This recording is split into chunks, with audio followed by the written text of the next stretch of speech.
जय सतनाम। मैंने एक पूरा वीडियो का सीरीज बनाया जिसमें सतनाम विचारकों का, सतनाम पंथियों का गिरौदपुरी मेला सन 2025 4, 5, 6 मार्च 2025 में मैंने पूरा एक खोज किया, जानने का प्रयास किया और उसे मैंने आपके सामने एक वीडियो के रूप में रखा। 10 भागों में मैंने रखा। तो बहुत सारे प्रश्न आए सोशल मीडिया के माध्यम से कि आप ये जो आध्यात्मिक खोज आपने इसे नाम दिया है, तो आखिर इसका सार क्या है, क्या उद्देश्य है आपका।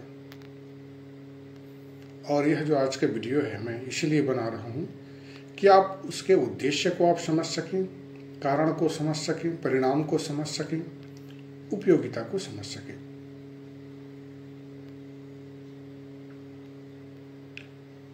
सतनाम पंथियों में बहुत सारे चिंतन हैं और अपने अपने अलग अलग स्तर के व्यक्तित्व हैं जो अपना अपना विचार रखते हैं कि क्या आप समाज सेवा करते हैं, या कोई ऐसे आदमी है जो समाज सेवा कर रहे हैं, समाज सेवा की विचारधारा रखते हैं। कोई ऐसे लोग हैं जो समाज में ज्ञान देने वाले लोग हैं, किसी को कथाकार की खोज है, कोई प्रवचनकर्ता का खोज करता है, कोई ध्यान समाधि को जानने वाले व्यक्ति का खोज कर रहा है। तो आदमी अपने अपने स्तर के हिसाब से, अपने संगति और सत्संग के हिसाब से, संस्कार के हिसाब से किसी न किसी प्रकार के व्यक्तित्व का खोज कर रहा है। तो गिरौदपुरी मेला में इसी बात के खोज के लिए मैं गया कि क्या वर्तमान में भी अच्छे समाज सुधारक, प्रवचनकर्ता, मार्गदर्शक, सतनाम पंथ की ज्ञान के प्रचार प्रसार करता, ध्यान के सिद्धहस्त, समाधि के सिद्धहस्त और उनके मार्गदर्शक क्या वर्तमान में भी हैं, और अगर हैं तो वो कौन है, उनका पता क्या है। इस चीज से अवगत कराने के लिए मैं गिरौदपुरी मेला में जाकर के जो आध्यात्मिक व्यक्तित्व हैं उन पर मैंने एक रिसर्च किया। अब मैंने खोज की तो इस बात को आपके मन में जिज्ञासा आई है और प्रश्न भी आए हैं कि आखिर आपको इसका परिणाम क्या मिला। इसका परिणाम यह मिला कि वर्तमान में प्रवचन करता है, समस्याओं को निराकरण करने वाले लोग हैं, झाड़ फूंक करने वाले लोग हैं और मौखिक रूप से गुरु जी के ज्ञान को बताने वाले भी लोग हैं, अच्छा वादक, कलाकार, गायक भी हैं।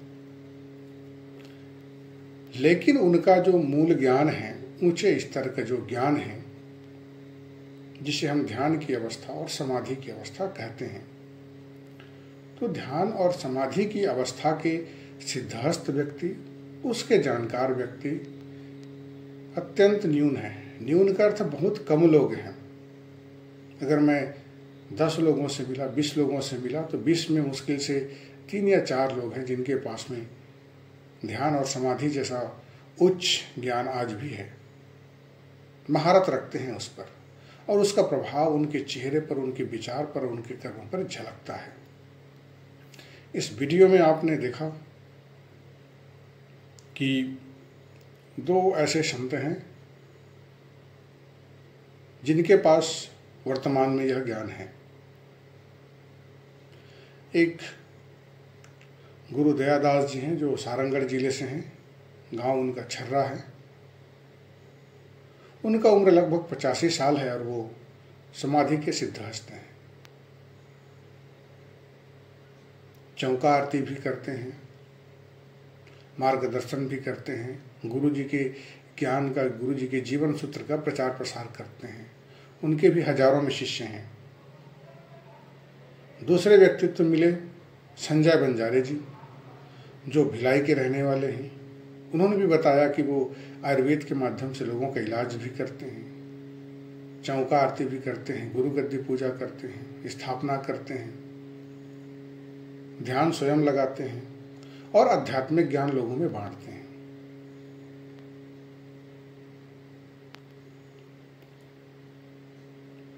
मैं ये नहीं कहता कि जिनसे हमारी मुलाकात हुई वही अंतिम व्यक्ति हैं, इस ज्ञान के, इस क्षेत्र के जानकार, ऐसा नहीं है।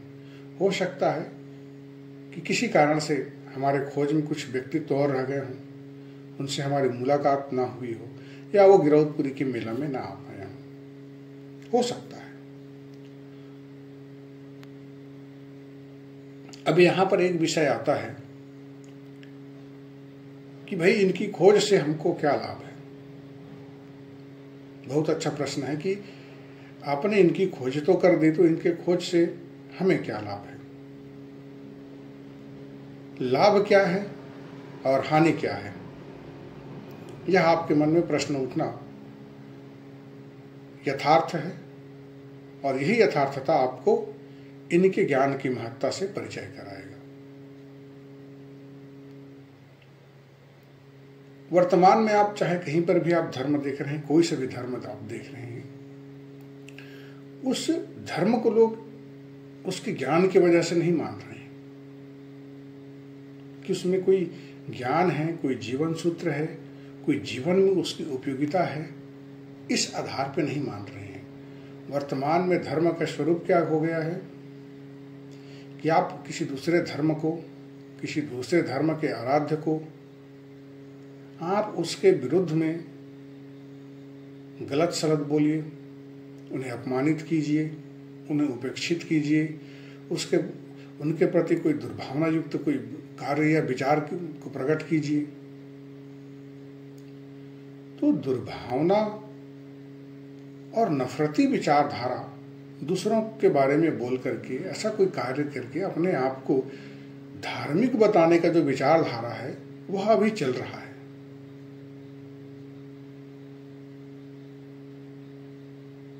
तो क्या किसी धर्म को हम इस आधार पर स्वीकार कर लें या उसे हम अपना आदर्श माने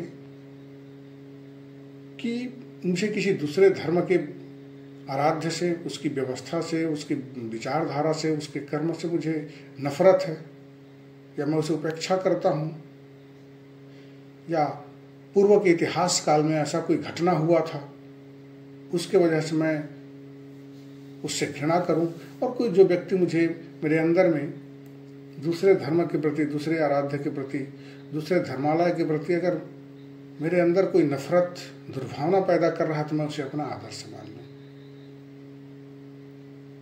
क्या यही चिंतन है?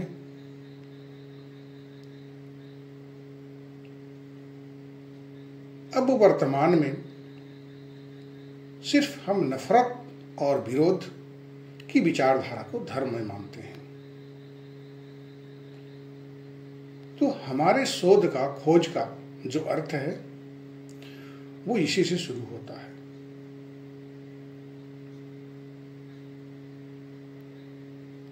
कि कोई भी गुरु है, कोई भी धर्म है, और खास करके सतनाम धर्म है, तो उसका जो मूल उद्देश्य है वह लोगों के अंदर में प्रेम, शांति, सद्भाव, मानवता, भाईचारा, जीवन जीने की कला विकसित करने का गुण स्वयं के अंदर विकसित करना, आने वाले समाज का निर्माण करना, मानव समाज में प्रेम और शांति की स्थापना करना,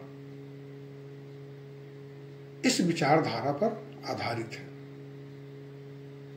मैंने अभी कहा ना कि हम किसी को धर्म इस आधार पर स्वीकार करते हैं कि लोग कितने उसके आरती लेकर के घूम रहे हैं, जय जयकार कर रहे हैं, उन्हें टीवी में दिखाया जाता है, कितना वह नफरत की भाषा बोल रहा है दूसरे के प्रति, दूसरे धर्म के प्रति। हम इस आधार पे आज वर्तमान में अवधारणा बनाते हैं कि वह कितना बड़ा गुरु है, कितना बड़ा धार्मिक है, कितना बड़ा वह धर्माधिकारी है। हम नफरत के हिसाब से अब आज उनकी धर्म की योग्यता का आकलन करते हैं।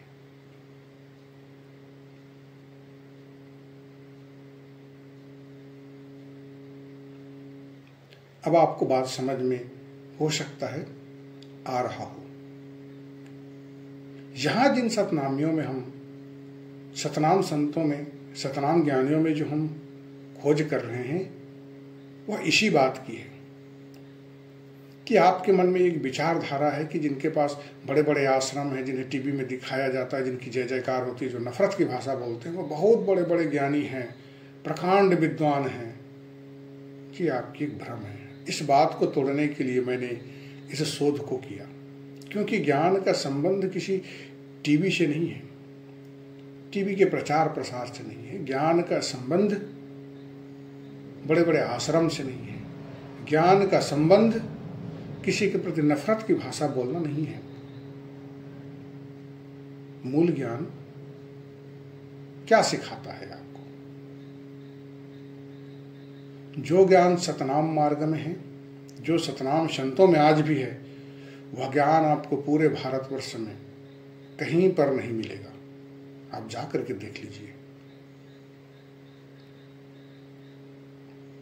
आपको जितने बाबा मिलेंगे, जितने बड़े बड़े गुरु मिलेंगे, बड़े बड़े धर्माधिकारी मिलेंगे, आपको यही मिलेंगे कि हमने पत्नी को त्याग दिया, परिवार को त्याग दिया, मानवीय सामाजिक व्यवस्था को त्याग दिया और हम बाबा जी बन गए, हम सन्यासी बन गए, हम साधु बन गए, हम त्यागी बन गए।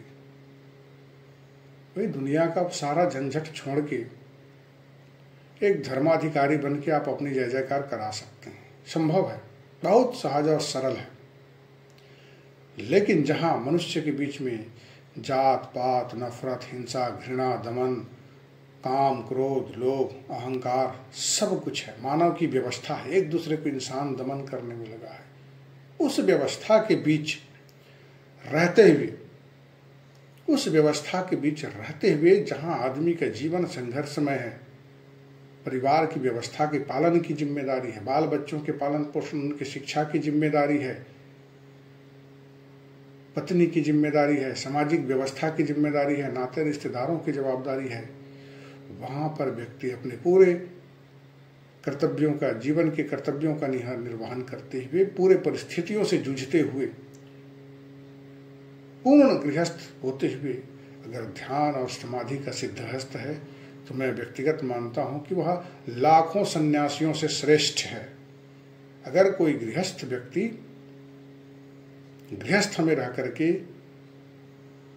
पत्नी के साथ रहते हुए, बाल बच्चों का पालन पोषण करते हुए अगर ध्यान और समाधि का सिद्धहस्त है तो मैं मानता हूं कि वह लाखों और लाखों के अवसर, लाखों से भी ज्यादा सन्यासी हैं, उनसे भी श्रेष्ठ है। क्योंकि घर गृहस्थी, परिवार, पत्नी और जवाबदारी से भाग करके बाबा बनना बहुत आसान है, लेकिन मानवीय व्यवस्था के बीच में रहते हुए स्वयं को सिद्ध हस्त बनाना, ध्यान के मार्ग पर स्थिर रखना, समाधि की अवस्था तक लेकर के जाना, लाखों संन्यास लेने वाले सन्यासियों से भी श्रेष्ठ अवस्था उसके अंदर होता है। आप इस बात को नहीं समझ पाएंगे अगर आप इस मार्ग पर नहीं चले हैं। आपने इसलिए कह दिया, आपके मन में आ रहा होगा कि आपने इसलिए कह दिया ये बात क्योंकि आप संत गुरु घासीदास जी के प्रति अच्छी विचारधारा रखते हैं, उनके ज्ञान को आप समझने का प्रयास करते हैं, अपने जीवन में उतारते हैं। नहीं, मैं भावावेश में नहीं कह रहा हूँ इस बात को, प्रमाणित रूप से कह रहा हूँ। अगर आपको विश्वास न हो तो आप भारत के किसी भी बड़े से बड़े संस्थान में चले जाइए, किसी भी धर्म के बड़े से बड़े संस्थान में और गुरु के पास चले जाइए और वहां रह करके वहां का अध्ययन कीजिए। और आपको जब अवसर मिले तो आप एक बार कहिए कि मैं उसे संत गुरु घासीदास जी के खून से मैं संबंध रखता हूं, सतनाम विचारधारा से मैं संबंध रखता हूं और मैं जिन व्यक्तित्वों से मिला हूं वो पूर्ण गृहस्थ हैं, कृषि कार्य करने वाले हैं, सामान्य जीवन जीने वाले हैं, अपने संपूर्ण पारिवारिक जीवन को जीते हुए भी, पूर्ण गृहस्थ रहते हुए भी समाधि के सिद्धहस्त हैं। मैं आपको चैलेंज के साथ कहता हूं, आपके पूरे तथ्य को सुनने के बाद वह धर्माधिकारी, वह आश्रम का गुरु आपको ऊपर से नीचे तक 1000 बार देखेगा, 1000 बार देखेगा। क्योंकि लोग ज्ञान की अवस्था को प्राप्ति करने के लिए, ध्यान की अवस्था को प्राप्त करने के लिए, समाधि में सिद्धास्त होने के लिए घर त्याग रहे हैं, परिवार त्याग रहे हैं, पता नहीं क्या क्या कर रहे हैं, कितने प्रकार के कर्मकांड, कितने प्रकार के आडंबर, कितने प्रकार के दुनिया भर का जो क्रियाकर्म है उसे कर रहे हैं, लेकिन प्राप्त नहीं कर पा रहे हैं। और एक सहज और सरल गृहस्थ में जीवन जीने वाला व्यक्ति ध्यान में सिद्धहस्त है, समाधि में सिद्धहस्त है। ये छोटी मोटी बात नहीं है। अगर आप किसी भी धर्म को मानते हैं, बौद्धिस्ट है, जैनी है, आप हिंदू हैं, आप अघोरी हैं, अवघड़ हैं, तांत्रिक हैं, मांत्रिक हैं, आप किसी भी संप्रदाय से हैं, तो आप उसमें जाकर के इस तथ्य की आप चर्चा कर सकते हैं। रही बात मुक्ति की अवस्था की, तो सही अर्थों में मुक्ति का मार्ग इस ध्यान और समाधि की अवस्था से ही पूर्ण होता है। मुक्ति एक अवस्था है, मुक्ति एक अवस्था है। जब तप, ध्यान, साधना, आराधना और अभ्यास और सिद्धहस्तता की एक अवस्था है मुक्ति। मुक्ति ऐसे नहीं आ जाती है, नहीं आ जाएगी ऐसे, उतनी सरल चीज नहीं है। पीएचडी कह देना, पीएचडी कर लो या पीएचडी होना चाहिए, यह कहना बहुत सहज और सरल है। मुंह में कह दिया, हो गया। आज के अपने आप को साधक कहने वाले लोग, ज्ञानी कहने वाले लोग क्या खोजते हैं? बहुत सहज और सरल चीज, कि एक ऐसा आदमी आ जाए और हमें कह दे कि तुम मेरे चरण धो के पियो, तुम्हारी मुक्ति हो जाएगी। मैं बैठ के तुम्हें एक महाकाव्य सुना देता हूँ, एक जीवनी सुना देता हूँ, और तुम इसे जैसे ही सुनोगे कि उसने जीवन में क्या क्या अच्छे कर्म किए, तुम जीवन से मुक्त हो जाओगे। आदमी को और क्या चाहिए? मुक्ति का साधन लोगों ने बता दिया कि तुम मेरे चरण धो के पी लो, रोज तुम आकर के मेरे दर्शन कर लो, या एक महाकाव्य जो मैं अच्छे से रटा रटाया हूँ उसको बोलने में मैं पारंगत हूँ, रसों के साथ में, भाव के साथ में, संगीत के साथ में मैं तुम्हें सुना सकता हूँ, तुम उसे सुन लो, तुम्हारी मुक्ति हो जाएगी। आदमी को और क्या चाहिए? कुछ ना करना पड़े जीवन में। तो कुछ ना करना पड़े आदमी को जीवन में, तो आदमी उसके पास जाना चाहता है, और वह मुक्ति की अवस्था नहीं है। ध्यान रखिए, मुक्ति इतनी सरल चीज नहीं है। चेतना का मुक्त अवस्था में होना, मुक्त अवस्था तक लेकर के जाना अत्यंत दुर्गम कार्य है। निरंतर अभ्यास, निरंतर गुरु का मार्गदर्शन, निरंतर साधना, गुरु के प्रति भक्ति और आराधना, तब आपको मुक्ति की अवस्था की प्राप्ति होती है। इतनी सहज और सरल चीज नहीं है कि आप कहीं भी चले गए और आपने किसी का चरण धो के पी लिया और आपकी मुक्ति हो गई। नहीं होगा, ऐसा संभव नहीं है। आप जिस ज्ञान को सहज और सरल समझ रहे हैं, जिन्हें आप ये समझते हैं, जिनके कपड़ों को देख करके, आर्थिक स्थिति को देख करके, कि ये कुछ नहीं है इनके पास, इसलिए ये सादा कपड़ा और माला पहन करके ये सारे कर्म करते रहते। यहां एक विषय में आपको और बताना चाहूंगा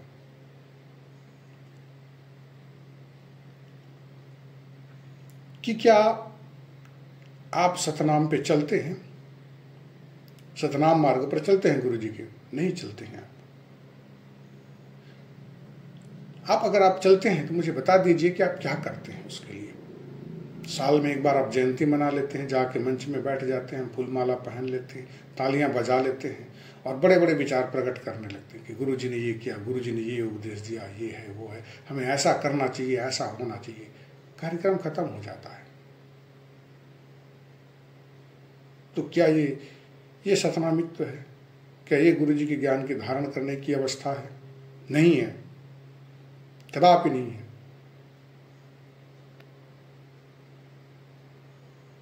आप कहते हैं कि मेरे सतनाम के ज्ञान का प्रचार नहीं हो रहा है, कैसे होगा मुझे बताइए आप।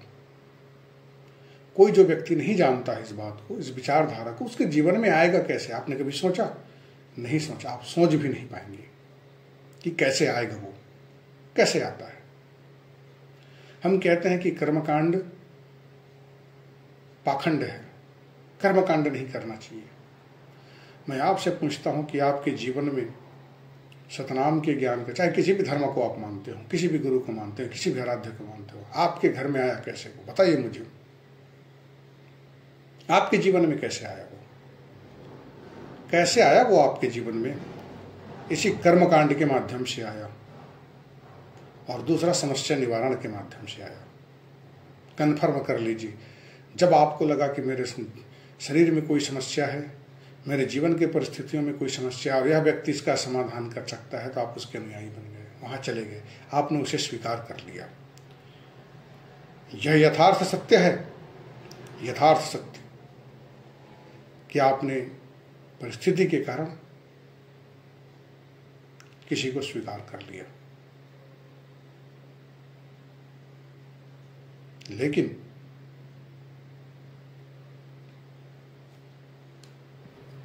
ज्ञान के रूप में, गुरु जी के ज्ञान को कर्म के रूप में, जीवन सूत्र के रूप में आप जीवन में धारण नहीं कर पाए। मैं आज आपको 1000 बार यही बात कहना चाहूंगा कि जब तक आपके जीवन में, आपके घर में, आपके परिवार में कोई सत्संग नहीं होगा, कोई कार्यक्रम नहीं होगा, ऐसा कोई व्यक्ति जो ध्यान के मार्ग पर, समाधि के मार्ग पर चलता है, जो समाज का सुधारक है, जो अच्छा चिंतन और विचार देता है, जब तक वह आपके घर नहीं आएगा, आपके गांव नहीं आएगा, आपके पड़ोस में नहीं आएगा, आपके जीवन में और आपके साथ साथ दूसरों के जीवन में गुरु जी के ज्ञान का मार्ग का प्रचार प्रसार और उसके जीवन में उसका धारण नहीं हो सकता। आएगा ना इसी माध्यम से, कोई दूसरा माध्यम नहीं है। अगर कोई दूसरा माध्यम हो तो आप मुझे बता दीजिएगा। और यही वो मार्ग है जहां से आप लोगों को एक अच्छे विचारधारा से जोड़ सकते हैं। अब हमारे यहाँ कहने का मतलब ये नहीं है कि आप किसी भी पाखंडी व्यक्ति का, जो अज्ञानी व्यक्ति का, जो खाली चोला धारण किया हुआ है, अपना पेट पाल रहा है, उसे आप बुला के कर दें। नहीं, ऐसे उच्च स्तर के व्यक्तित्व का आप खोज कीजिए, जिनके अंदर कर्म हो, ज्ञान हो, ध्यान हो, जीवन में प्रज्ञा हो, ऐसे व्यक्ति को आप खोज कीजिए। तो ऐसे व्यक्ति मानव समाज की सोच में गुरु जी के ज्ञान को धारण करा सकते हैं, उनके जीवन में उतार सकते हैं, उनके जीवन में आदर्श को ला सकते हैं, और तब सतनाम के ज्ञान का प्रचार प्रसार स्वतः होगा। उसके लिए सत्संग जरूरी है, संगत जरूरी है। संगत का अर्थ है, अब संगत आएगा कैसे? सतनाम में कोई पहाड़ में तो बैठे नहीं है, बड़े बड़े कोई आश्रम तो है नहीं कहीं पर कि आप वहां जाकर के आप उनसे मिल लें। तो आपके पास साधन ही यही बचता है, यही एक उपाय बचता है कि आपके गांव में, आपके घर में जब कभी भी कुछ कार्यक्रम होता है तो आप करें। क्या करें? सत्संग का कार्यक्रम रखें, बुलाएं ऐसे संतों को, ज्ञानवान व्यक्तित्वों को, प्रज्ञावान व्यक्तित्वों को आप बुलाएं। तब लोग उनके संपर्क में आएंगे, उनके विचारों को सुनेंगे, उनसे कुछ धारण करेंगे और जीवन में कुछ सीखेंगे, तब प्रचार प्रसार होगा। साल में एक बार जयंती गुरु जी का मना लेने से उसका प्रचार प्रसार नहीं होगा, वो स्थायी नहीं है। सुनेंगे लोग, चले जाते हैं, 2 दिन 4 दिन प्रसन्न रहते हैं कार्यक्रम की चकाचौंध को देख करके, व्यवस्था को देख करके, बाकी उसके बाद फिर से जीवन वही है। क्या आपका परिवार नशा मुक्त हो पाया? क्या आपका परिवार व्यभिचार मुक्त हो पाया? क्या आपके परिवार में आपसी विवाद, झंझट, जो समस्याएं थी, आपसे जो वैमनस्य का विचारधारा था, आपसे जो असामंजस्य की स्थिति थी, क्या वो समाप्त हुआ? नहीं हुआ, ना होगा भी नहीं। क्यों? क्योंकि आपके जीवन में, आपके परिवार में अच्छे सत्संग नहीं है। सत्संग का मतलब ये नहीं है कि खाली आप किसी का कथा सुने, नहीं, जीवन जीने की शैली को समझें, विचारधारा को समझें, जीवन के चिंतन को समझें, जीवन के उद्देश्य को समझें। जिस दिन व्यक्ति समझना शुरू कर देता है, उस दिन जीवन के चारों पक्षों से अपने जीवन का वह उत्थान करने लगता है। आप जिस ज्ञान को बहुत सहज, बहुत सरल और छोटा समझते हैं, ये जो ज्ञान प्रचारक हैं, समाज सुधारक हैं, इनकी बातों को देख करके आपको लगता है कि बहुत सिंपल है, इनका कोई महत्व नहीं है, तो इसलिए ये काम करते रहते हैं।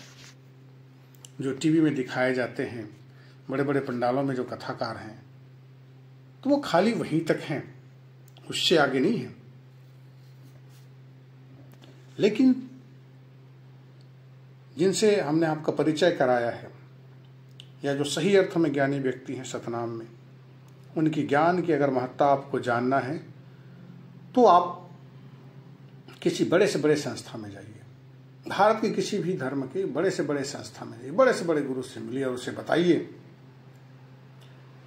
कि मैं सतनाम पंथी हूँ और मेरे सतनाम पंथी में पूर्ण गृहस्थ व्यक्ति, जिनकी पत्नी है, बच्चे हैं, परिवार है, समाज है, जिम्मेदारी है, और उन सारे चीज़ों का निर्वहन करते हुए भी ध्यान के सिद्धहस्त हैं, समाधि के सिद्धहस्त हैं। मैं आपको चैलेंज के साथ कहता हूँ, वह गुरु और वह पूरा संस्थान आपको ऊपर से नीचे तक 1000 बार देखेगा, 1000 बार देखेगा।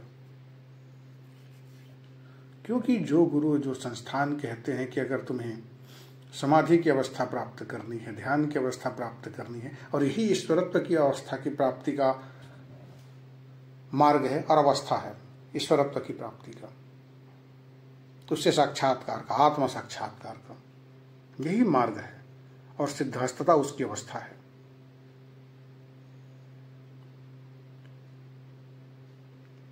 तो जो व्यक्ति घर को छोड़ दिया, परिवार को त्याग दिया, पत्नी को त्याग दिया, सारी व्यवस्था और परिस्थितियों को त्याग दिया और अपने आप को एकांत में ले जाकर के या बड़ा सा आश्रम खोल करके उसमें सारी सुविधाओं का लाभ लेते हुए कहता है कि मैं तो संत हूं, तो जब आपके पास कोई जिम्मेदारी नहीं है, कोई समस्या नहीं है, कोई परिस्थिति नहीं है, कोई जवाबदारी नहीं है, तो किस चीज के लिए आप संघर्ष कर रहे हैं? अगर आप समझ रहे हैं तो समझिए बातों को। पूर्ण गृहस्थ होते हुए जब ये बात आप रखेंगे कि मैं पूर्ण गृहस्थ व्यक्ति हैं, जो जिनके परिसंपर्क में मैं रहा हूं, वो समाधि लगाते हैं, तो 1000 बार देखेगा आपको ऊपर से नीचे तक। क्योंकि लोग लंगोट धारण करके, परिवार की जिम्मेदारी से भाग करके भी ध्यान की अवस्था को प्राप्त नहीं कर पा रहे हैं, समाधि की अवस्था को प्राप्त नहीं कर पा रहे हैं। और जब ज्ञान, ध्यान और समाधि की अवस्था को नहीं प्राप्त कर पा रहे हैं, और जब आप बताते हैं कि सिंपल सा जीवन जीने वाला व्यक्ति, गृहस्थ में जीने वाला व्यक्ति ध्यान और समाधि का सिद्धहस्त है, तो निश्चित रूप से वो आपको ऊपर से नीचे 1000 बार देखता है। आपको इनकी ज्ञान की महत्ता इसलिए नहीं है क्योंकि कभी इनका प्रगटीकरण हुआ ही नहीं। जो सतनाम में ज्ञान है, उस सतनाम के ज्ञान को हमने कभी प्रचारित प्रसारित नहीं किया, उसके स्तर को जांचा ही नहीं। हमें पता ही नहीं कि उस ज्ञान का आज की जो दुनिया है, जो धर्म, अन्य जो धर्म वाले हैं, जो बड़े बड़े अपने आप को ज्ञानी कहते हैं, प्रवचनकर्ता कहते हैं, जो योगी कहते हैं, उनके बीच में हमारे इस सतनामियों में जो ध्यान का ज्ञान है, समाधि का ज्ञान है, उसकी क्या स्तर है, इसको आपने कभी जांचा ही नहीं। आपने जाना ही नहीं तो आप जांचेंगे कहाँ से? और जांचने के लिए आपको इस मार्ग में सिद्धहस्त होना जरूरी है, सिद्धहस्त होना जरूरी है, तब आप जाकर के खोज कर सकेंगे। आध्यात्मिक खोज, मैंने नाम दिया था ना वीडियो का, आध्यात्मिक खोज। तो खोज आप तभी कर पाएंगे जब आपके अंदर स्वयं में कुछ ज्ञान होगी, कुछ प्रज्ञा होगा। क्योंकि एक जौहरी होता है, वही हीरे की पहचान कर सकता है, नहीं तो कहीं से भी चमकीला कांच उठा के ले आएगा, पत्थर उठा के ले आएगा, सफेद का पत्थर जो चमकीला होता है। तो उसके अंतर को जब आप समझ सकते हैं, आपके अंदर प्रज्ञा है, वो ज्ञान है, वो अवस्था है, तब आप खोज कर सकते हैं अध्यात्म की और ज्ञान की। आपको जब पता ही नहीं है तो आप इनकी विश्लेषण नहीं कर सकते। हाँ, हमें पता है कि पैसा सब कुछ है, बंगला सब कुछ है, गाड़ी सब कुछ है। हम इसी आधार पे आकलन लगाते हैं कि इस व्यक्ति की योग्यता क्या है। हमने इतना ही सीखा है ना कि दुनिया में हमारी सारी योग्यताएं किससे हैं? हमारे पद से है, हमारे नौकरी से, हमारे पैसा से है, हमारे संसाधन से है, गाड़ी बंगला से है, बस। तो जब हमें यही जानकारी है तो हम आदमी का आकलन भी उसी से करते हैं। लेकिन अगर दुनिया में कोई व्यक्ति ज्ञान की पराकाष्ठा को जानता है, जीवन जीने की शैली की महत्ता को जानता है, किसी आदर्श युक्त जीवन से मानव समाज में क्या परिवर्तन आ सकता है, क्या परिवर्तन आता है और मानव जीवन को वो क्या प्रदान करता है, मानव समाज को क्या प्रदान करता है। अगर इस चिंतन को कोई व्यक्ति जानता है, समझता है, अनुभव किया है, तो वो व्यक्ति बता सकता है कि एक सादा सा सिंपल सा जीवन जीने वाला व्यक्ति, साधारण सा जीवन जीने वाला व्यक्ति जो आपके घर में कर्मकांड में जा कर के उपदेश देता है, अच्छे कर्म के लिए प्रेरित करता है, गुरु जी के मार्ग को आपके जीवन में प्रचारित और प्रसारित करता है, तो उससे मानव समाज में क्या परिवर्तन आता है, जिस व्यक्ति ने जीवन में कर्म किया है, प्रयास किया है, वह आपको बता सकता है। वह व्यक्ति आपको नहीं बता सकता जो जीवन में खाली सब कुछ पद, पैसा, पत्नी, परिवार और गाड़ी बंगला को समझ रहा है। वह व्यक्ति इस ज्ञान की महत्ता को नहीं बता सकता। अगर आपको तुलना करना है कि इस ज्ञान की क्या महत्ता है, तो आप जाइए बड़े बड़े संस्थानों में, उन बड़े बड़े गुरुओं के पास, आपको पता चलेगा। जीवन में चिंतन होना चाहिए, जीवन में विचार होना चाहिए। जब तक आप इस ज्ञान को प्रचारित प्रसारित नहीं करेंगे, कई लोगों की यह शिकायत है कि हमारे सतनाम का प्रचार नहीं होता है, तो भी कैसे प्रचार होगा जब तक आप ऐसे व्यक्तित्वों को आप अपने घर में नहीं बुलाएंगे, मानव समाज में खड़ा नहीं करेंगे, उन्हें स्थान नहीं देंगे, उनको एक मार्गदर्शक के रूप में आप चयन नहीं करेंगे, तो कैसे प्रचार प्रसार होगा, कैसे होगा। यही वो क्रम है, इसे आप समझिए कि जो सही अर्थों में प्रज्ञावान व्यक्ति हैं, ज्ञानवान व्यक्ति हैं, आप उन्हें स्थान दें, उन्हें आप बुलाएं, तो एक सत्संग होगा, एक संपर्क होगा, एक विचारधारा का प्रचार प्रसार होगा, एक जुड़ाव होगा, मानव जीवन में परिवर्तन आएगा, लोग विचारधारा से जुड़ेंगे। और ये सारे तथ्य, ये सारे जो मैंने विचार और चिंतन आपको दिए हैं, उसका प्रस्फुटन हो, उसका विस्तार हो, उसका उत्थान हो। मैंने इसलिए इस वीडियो को बनाया है क्योंकि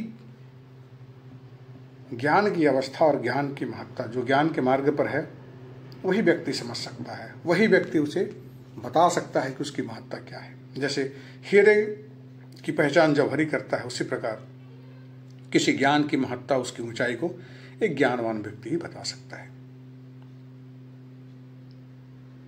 अगर आपको यह चिंतन समझ में आया हो तो अति उत्तम है। इसमें सारे चीज़ों के जवाब हैं कि मुक्ति क्या चीज़ है, ज्ञान क्या चीज़ है, ज्ञान का प्रचार कैसे होगा, प्रसार कैसे होगा, मानव समाज में उसका क्या प्रभाव है।